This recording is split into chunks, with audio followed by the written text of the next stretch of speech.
Graças e paz, irmãos, amém? Tudo bem com você aí?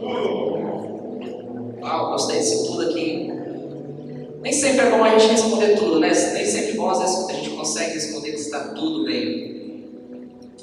Mas eu quero que até o fim dessa noite, o Espírito Santo possa te dar umas novas razões para você dizer que vai ficar bem. Amém? Irmãos, eu quero compartilhar um texto essa noite, que está em Romanos capítulo 8, versículo 14, que é o texto nosso para meditar um pouco a respeito desse grande momento que nós estamos acompanhando aqui. Nós somos corpos, e a continuação de todo esse evento, o Espírito Santo em nós, em nossas vidas. E um pouquinho depois eu compartilho a respeito do vídeo, mas eu queria que ficou um pouco claro todo esse projeto. E para alguns irmãos saberem, no próximo domingo eu já não estarei mais aqui, já tenho um outro convite, e segunda-feira, na próxima segunda-feira, se essa agora, já embarco, se assim Deus permitir, teremos tudo bem. Vamos lá, capítulo 8 de Romanos, versículo 14. Pois aqueles que são guiados pelo Espírito de Deus são filhos de Deus. Pois aqueles que são guiados pelo Espírito de Deus são filhos de Deus. O texto que nós vamos abranger, na verdade, é no versículo 1 ao 17, mas vamos apenas a leitura inicial. Deixa aberta a sua Bíblia aí, posteriormente você vai acompanhando os detalhes. Quando a gente pensa na questão de ser guiados, conduzidos pelo Espírito Santo, talvez surjam algumas dúvidas, dificuldades para entender um pouco isso, né? Como é que é ser guiado? Como é que é ser dirigido? Se nós olharmos um pouco essa palavra isolada, a ideia de conduzir, de guiar, ela tem duas palavras que expressam esse mesmo significado, porém com algumas diferenças. A primeira está lá em Marcos, capítulo 1, versículo 12, quando inicialmente é relatado que Jesus é levado ao deserto pelo Espírito Santo para então ser tentado por Satanás. Essa primeira palavra, que expressa também que o Espírito Santo conduziu, que o Espírito Santo levou, carregou, ela tem uma conotação um pouco mais forte também, que é usada para dizer que quando os apóstolos expulsavam, ou Jesus até mesmo expulsava alguns demônios, era usada essa mesma palavra, esse mesmo termo. Algo muito forte, era algo impelido. Então, dá-se a ideia inicial que Jesus foi levado à força ao deserto para ser tentado pelo Espírito Santo. Essa palavra também, nós vemos alguns exemplos, como no Velho Testamento, Elias sendo levado aos céus. Essa mesma palavra nós vemos ali quando Felipe é transportado para uma outra região para pregar ali o evangelho. Então é uma palavra que está comumente utilizada em vários episódios, e até um deles, bem conhecido como da vida de Paulo, quando ele está indo para a Ásia e chega ali então o próprio Espírito Santo o impede dele ir descer naquela região, até que ele tem aquela visão para Macedônia e vai descer para Filipos e conta a história. Então, inicialmente, nós temos aqui uma ideia de uma condução muito forte. O Espírito Santo nos leva, nos guia, nos conduz com toda essa força. Ao mesmo tempo, aqui em Romanos 8, versículo 14, nós temos uma outra palavra, que é quase um sinônimo também, mas que traz uma ideia parecida, de levar, de trazer, de conduzir ou guiar. Um exemplo também dessa mesma palavra é quando Paulo está pregando, e ele passa assim, está pregando, fica todo louco, naquela alforria, pregando para as pessoas, e tem um jovem na janela, que está ouvindo Paulo, daqui a pouco ele fecha os olhos, e dorme, cai, morre, quebra o pescoço dele, e aí todo mundo para, Paulo vai, ora por ele, ressuscita, e a palavra então vem. As pessoas levaram o jovem para a sua casa. Então nós estamos aqui diante de tantos exemplos, e um outro exemplo muito comum também é quando João é arrebatado para então ter aquelas visões. Então, juntando todas essas evidências, essas características dessa palavra, nos traz a ideia que quando o Espírito nos conduz, é algo muito forte. Eu poderia dizer algo quase irresistível. Mas também não podemos cair na ideia de que é algo à força, algo mal, como se o Espírito Santo pegasse nós e se você não fizer isso, vai ficar feio do seu lado. Não é essa característica. Mas a persuasão do Espírito Santo na nossa vida é tão forte que é quase impossível de nós olharmos para esse texto e dizer assim, não é tão fácil assim não. Não é tão fácil assim não, dizer não para o Espírito Santo. E nesse texto, então, nós vamos ter a ideia de que tudo isso que acontece por trás desse significado dessa palavra no original, ela nos remete à seguinte questão, simplesmente. O Senhor Deus quer, por meio do seu Espírito Santo, conduzir as nossas vidas para fazer a obra dele no lugar que ele quer, quando ele quer e da maneira como ele quer. Talvez isso gere em nós uma angústia a princípio, né? Parece que a gente está sendo forçado, parece que Deus não pergunta a nossa opinião, parece que Deus vai e faz e a gente tem que fazer e acabou. Às vezes pode soar essa ideia. Mas, irmãos, vamos olhar um pouco para Deus, alguma das suas características. Será que Deus é um Deus com um governo democrático? Será que se todos nós reunirmos aqui e falar assim, Senhor Deus, sabe, o Senhor disse que a gente vai receber o Espírito Santo, que a gente vai ter poder, que a gente vai ser testemunha aqui na Judéia, Samaria, até os confins da terra. Será que a gente decidiu, nós, a igreja aqui, atender essa parte que nós vamos cuidar de Brasília? E as igrejas A, B e C vão cuidar das demais? Ok? Será que é uma oração que a gente ousaria falar para Deus? Não, Deus disse, é isso para todos nós. A pergunta é, Deus manda ou Ele sugestiona? Às vezes é difícil a gente dizer, Deus manda. Parece que deixa a gente tão impotente, tão fraco. Parece que traz uma ideia de inferioridade. Mas, irmãos, em toda a Bíblia, Deus não fica dizendo assim para nós, olha, se vocês quiserem, vocês podem ir por aqui e vai ser tudo bom para vocês. Não, quando Deus fala é bem simples, se você comer do fruto daquela árvore, vocês vão morrer. Se vocês não se arrependerem dos seus pecados, vocês vão morrer. E parece que nós criamos uma imagem de um Deus que sugestiona o nosso comportamento, a nossa vida, as nossas atitudes, e nós escolhemos alguma dessas características que nos agradam para servir a Ele. Parece que a gente colocou que Deus é um Deus de sugestões, e não um Deus que governa soberanamente.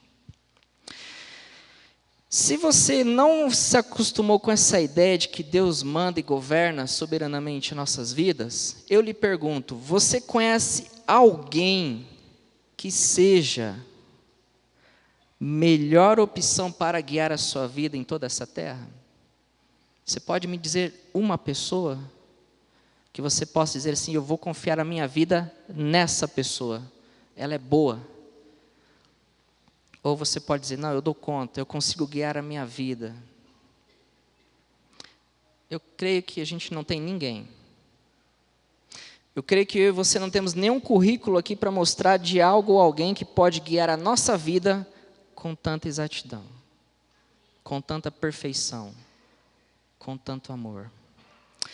Apenas lendo um texto lá em Salmo 139, versículos 15 a 16. Se puder projetar aqui, por favor. Salmo 139, 15 a 16. De toda a Bíblia, vamos extrair apenas esse versículo para entender um pouquinho se Deus é ou não capaz de guiar a nossa vida. Ou se ainda eu e você pensamos que podemos guiá-la com tanta excelência assim. O que diz o texto aí? Tu viste quando os meus ossos estavam sendo feitos, quando eu estava sendo formado na barriga da minha mãe, crescendo ali em segredo.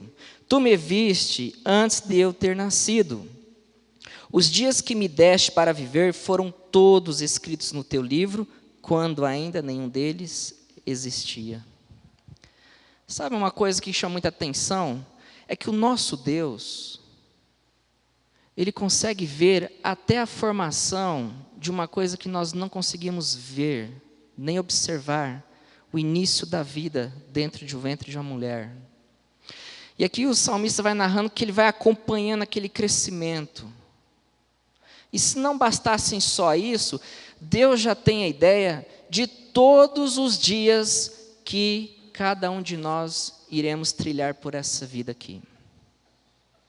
E se não bastasse, Deus tem a plena consciência de quais sentimentos, dúvidas, medos, pecados, dificuldades, dores, sofrimentos, tristezas, angústias e etc., que eu e você vamos passar por todos os dias das nossas vidas até o último dia do nosso último fôlego.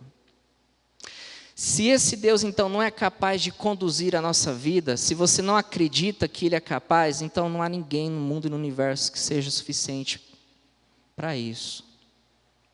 Mas eu tenho toda a certeza que esse Deus que teceu a nós, que construiu cada parte das nossas vidas, que nos acompanha diariamente, Ele é capaz de mandar, e eu sou muito capaz de entender que é a melhor opção eu obedecê-lo.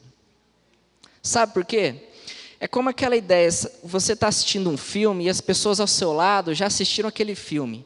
E você está todo empolgadão, o que vai acontecer? Esse personagem chega no final, vai morrer, e todo mundo está sabendo o final da história. É a mesma coisa, Deus sabe o final da história. Ele sabe o final da sua história. Ele sabe o motivo da sua vida, das suas dúvidas, das suas angústias, das suas questões. Ele é Deus. Por isso que Ele não sugestiona. Porque Ele não tem dúvida do que Ele faz. Ele sabe. Ele é soberano. Então, quando eu vejo esses dois verbos aqui na Bíblia, dizendo de uma maneira assim tão forte, essa ação do Espírito Santo em guiar nossas vidas, eu já descanso agora o meu coração. Porque esse Deus que está guiando a nossa vida dessa forma tão forte, Ele sabe o que está fazendo. Amém? Ele sabe o que está fazendo. E se Ele faz dessa forma na minha vida e na sua vida, é porque Ele sabe que se Ele não intervisse naquela hora, naquele momento, nós escolheríamos o que era errado, nós optaríamos para o que era ruim, nós cairíamos no pecado, ou nós estaríamos nos afastando dEle. Então, por isso que o Espírito Santo nos guia constantemente as nossas vidas, para que Ele continue fazendo a obra em nossas vidas, até que chegue aquele dia em que nós estaremos face a face com o Senhor. Então, para mim é uma lógica muito simples. É como uma escada rolante gigante, que sai daqui e vai para o céu. E todo mundo que tem o Espírito Santo em suas vidas estão nesses degraus. E você pensa assim, poxa, hoje eu pequei, hoje eu falhei, hoje eu não li a Bíblia, hoje eu não fui aquela pessoa que eu deveria ser, hoje eu pisei na bola, eu estou longe de Deus, Deus não me ama, Deus está triste, Deus está chateado, e a gente sente um monte de culpa, um monte de tristeza, um monte de angústias, e acha que a gente está longe de Deus, e no final das contas, aquela escada rolante é girada pelo Espírito Santo, e Ele está guiando as nossas vidas, mesmo diante dos nossos pecados e fracassos. Porque Ele é Deus. Isso mostra que nós não temos poder nenhum para conduzir as nossas vidas a Deus. Isso nos mostra que somos tão dependentes desse Espírito Santo, que sem Ele, nós não venceríamos um dia sequer o pecado. Não venceríamos nem sequer um dia o mal. Então, diante de todo esse contexto, diante de toda essa introdução dessas duas palavras, eu vejo apenas dois aspectos. Primeiro, quem tem o Espírito Santo tem um privilégio. Eu e você somos privilegiados, porque através do Espírito Santo em nossas vidas, nós podemos ter vida eterna, nós podemos ter a salvação dos nossos pecados, da condenação eterna. Nós podemos experimentar a sua graça e o seu amor de forma abundante, sem limitações. Eu disse, sem limitações. Esse é o maior privilégio que nós temos por ter o Espírito Santo em nossas vidas. E a segunda característica, nós também temos deveres. Nós também temos papéis a desenvolver diante dessa realidade. E esse papel simplesmente é assumir a sua identidade. Como o texto que nós lemos aí no versículo 14 de Romanos, diz o quê? Se vocês são guiados pelo Espírito Santo, vocês são o quê? A sua identidade. Filho de Deus, filha de Deus, precisa ser assumida. Esse é o nosso papel. Então aí em Romanos 8, vamos passar rapidamente, vendo esses aspectos. No versículo 1, Paulo já fala assim, olha, dentro desse aspecto do privilégio, não há nenhuma condenação para aqueles que estão em Cristo Jesus. Não há mais nenhuma condenação para todos vocês que têm o Espírito Santo de Deus. Não há. Já foi pago tudo. Até o último segundo da sua vida, já foi pago tudo. Jesus pagou o preço. Esse é um dos privilégios. Também diz no verso 2 que a lei do Espírito nos livra desse pecado e da morte.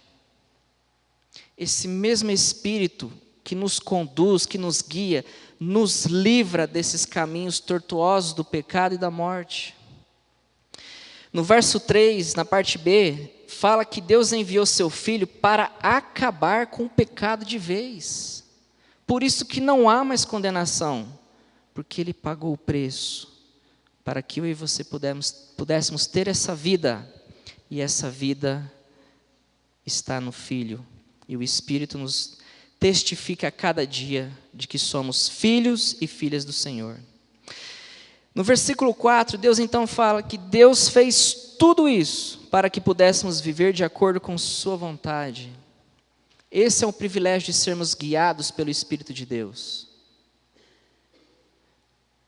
Isso agora é possível, cumprir a vontade de Deus. Agora sim, eu e você temos condições de cumprir a vontade de Deus. Porém, em um segundo aspecto, nós encontramos algo oposto a essa realidade.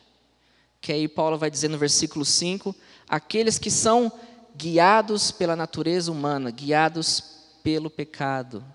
Como cada um de nós aqui fomos, não é verdade?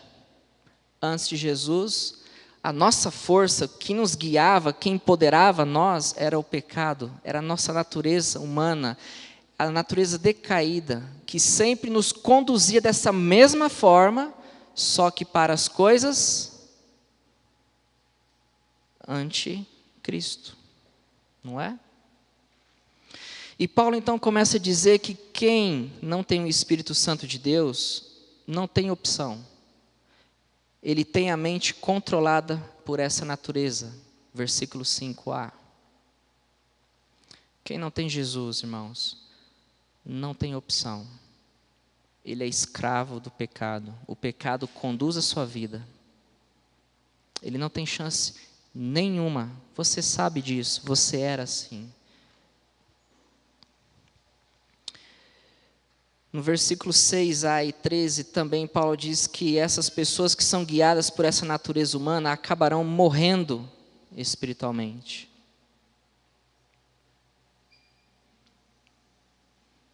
Por isso que é tão importante nós entendermos quando Deus diz, vão para lá e para cá, vão para todo esse mundo e pregam o evangelho, é porque essas pessoas, como eu e você já fomos, se não tiver esse Espírito Santo, não tem chance nenhuma delas encontrarem a Deus.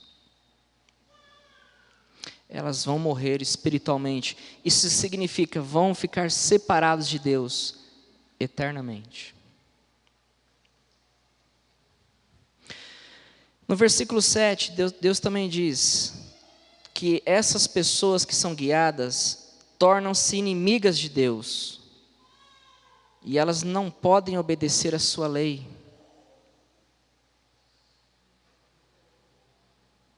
O pecado, quando guia uma pessoa, leva a ser inimiga de Deus. Essa pessoa está impossibilitada de fazer a vontade de Deus.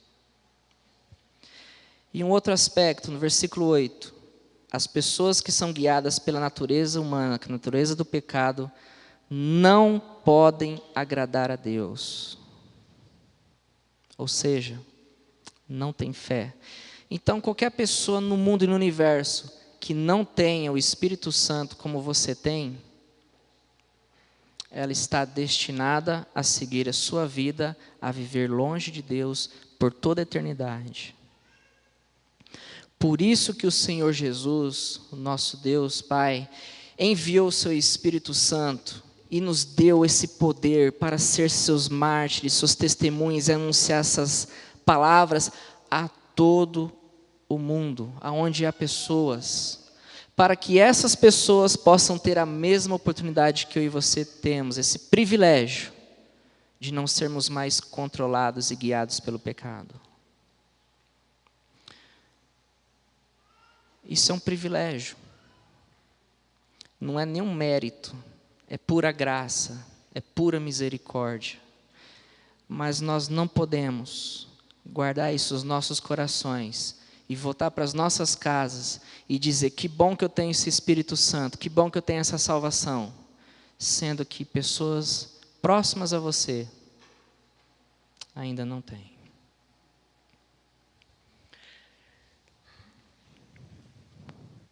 No versículo 14, então, que nós lemos inicialmente, Paulo fala que aqueles que são salvos são guiados pelo Espírito.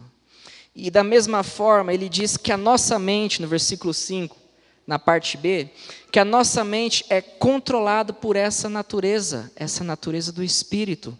Por isso que eu e você temos agora a mente de Cristo, por isso que eu e você agora temos condições de fazer algo que realmente agrade ao Senhor. Por isso que eu e você temos condições de olhar o pecado e conseguir evitá-lo. Por isso que hoje nós temos condições de sermos uma nova criatura e fazer parte da família de Deus. E o Senhor também promete, no versículo 6, na parte B, no versículo 11, que as pessoas que são guiadas por esse Espírito terão a vida eterna e paz. As pessoas procuram a paz neste mundo. As pessoas procuram a longevidade em suas vidas através de um monte de dietas, experimentos e tudo que se imagina de criatividade. Mas a receita já está aqui. Revela para as pessoas. Você quer ter a vida eterna e paz? É só com Deus. A verdadeira vida. No versículo 10 também diz que quem é guiado pelo Espírito significa que foram aceitos por Deus. No versículo 13 significa que viveremos espiritualmente. Ou seja, após essa passagem tão breve neste mundo, nós continuaremos vivos junto ao Pai. Diferente daqueles que não estavam sendo guiados pelo Espírito, que morrerão espiritualmente. E por último, no versículo 14b, no versículo 16 e no versículo 17, isso testifica, isso nos mostra, isso significa que eu e você somos filhos desse Deus. O fato de eu e você sermos guiados por esse Santo Espírito maravilhoso é porque eu e você fomos aceitos por esse Deus tão maravilhoso E Ele está guiando nós, e nos tornando filhos e filhas dele. Não somos mais inimigos de Deus. Por isso que o nosso pecado, tudo aquilo que a gente faz de errado, mesmo após sermos crentes, não nos afasta de Deus dessa maneira.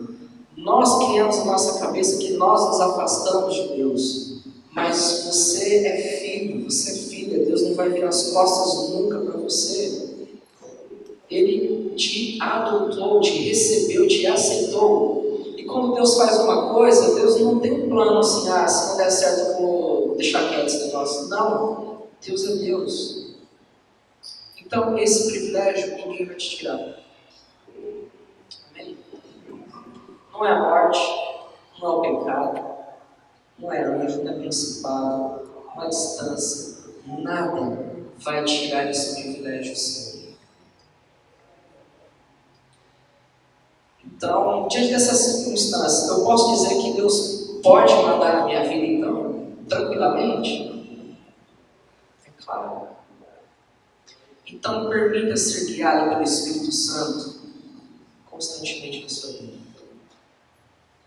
Ele vai te conduzir sempre no caminho melhor. Ele sempre vai te conduzir para você fazer a obra de Deus. Ele sempre vai te conduzir para você ser uma testemunha, instrumento de Deus. Quando você precisar falar, Ele vai te dar as palavras. Quando você não tiver forças para orar, Ele é o seu intercessor. Quando você estiver em perigo, Ele é quem vai te livrar. Quando você estiver em dúvida, Ele vai te trazer a luz da verdade. Ele vai te convencer do que é justiça, o pecado e o juízo. Ele faz tudo por nós, Ele é o nosso guia. Então abre seus braços, descanse nele e deixe Ele levar a sua vida adiante. Ou se você tem uma alternativa melhor, eu gostaria de conhecer essa noite. Mas eu tenho toda a certeza que não há. Então não tenha medo de deixar a sua vida ser guiada por esse maravilhoso Deus. Amém? E finalizando, é muito bom ouvir os privilégios de ser guiado pelo Espírito Santo de Deus, não é verdade?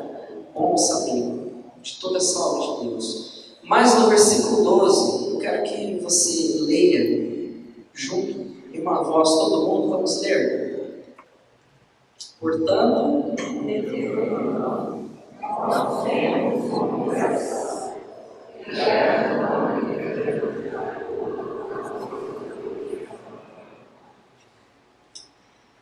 Esse é o nosso dever, esse é o nosso desafio.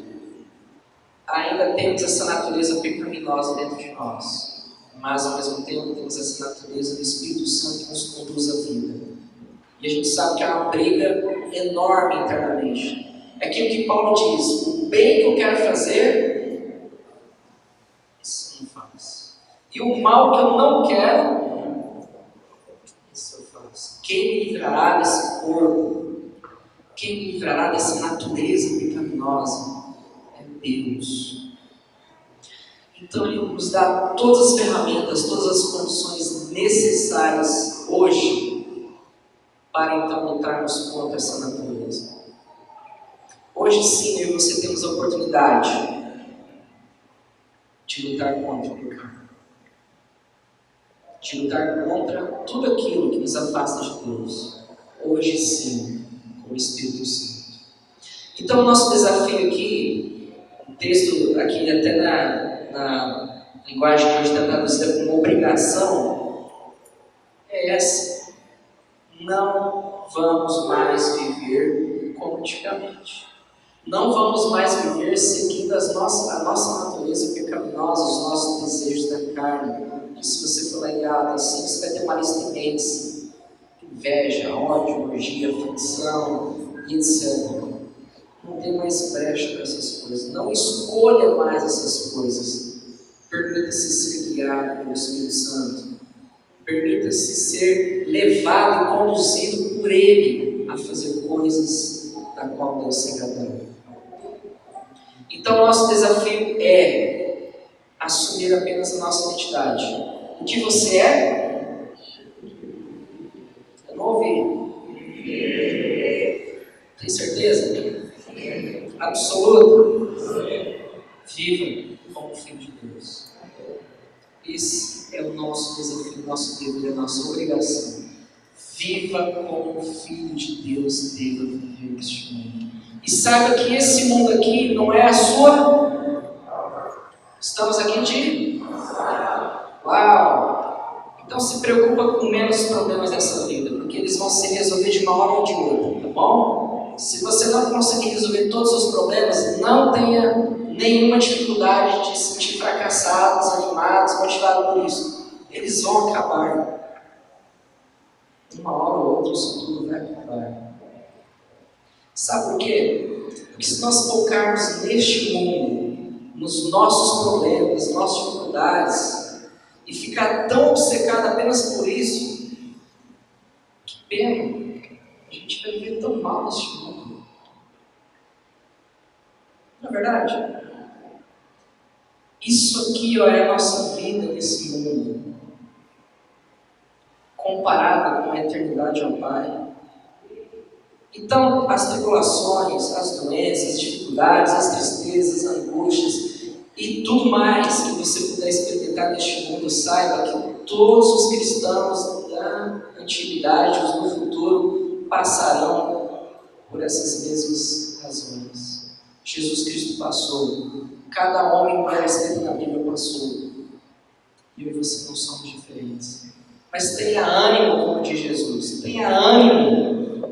Vocês vão ter tribulações aqui, mas eu te enviei o meu Espírito para te dar força a todo instante, para te guiar a todo instante. Vocês não estão sozinhos nessa, não.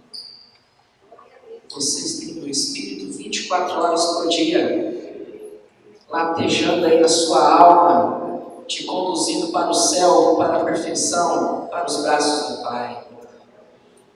Então não se sinta sozinho nessa sua batalha. Deus está ao seu lado.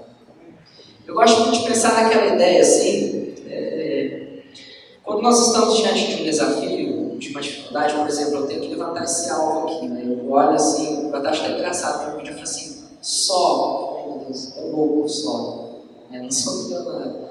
Mas quando nós estamos diante de uma dificuldade, seja uma tristeza, um pecado, uma doença, o que for, aquilo que te angustia, e você começa a deixar a sua vida fraco, espiritualmente falando, não vai mais ler a Bíblia, não vai mais orar, não está mais indo na igreja, aquelas coisas todas, vai se afastando, vai se recolhendo. A sensação que dá que a gente está, o nosso pecado está aqui tão grande, e a gente está desse lado, e a gente fica olhando para ver se Deus está ali depois, porque a gente está tão longe dele, essa sensação baixa no nosso coração, uma sensação tão enganosa, mas a gente acredita e começa a viver. A gente começa a imaginar que as nossas orações não chegam a Deus, não passam do teto.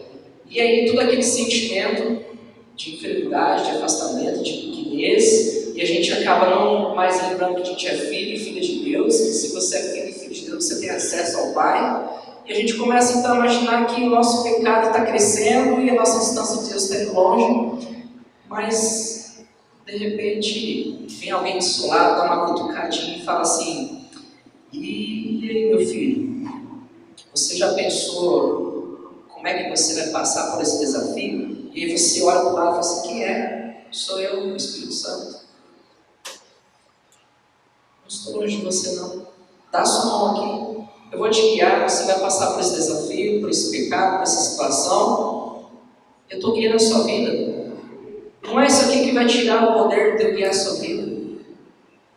Nada vai tirar o poder de guiar a sua vida, porque se eu moro em você, você é de Deus. E ponto final. Amém? Amém. Então fica muito claro nos nossos corações, ser guiado pelo Espírito é uma coisa tão forte, tão constante, tão intensa, que é impossível a gente resistir. Ele vai guiar nós, e vai guiar para a vida. Amém?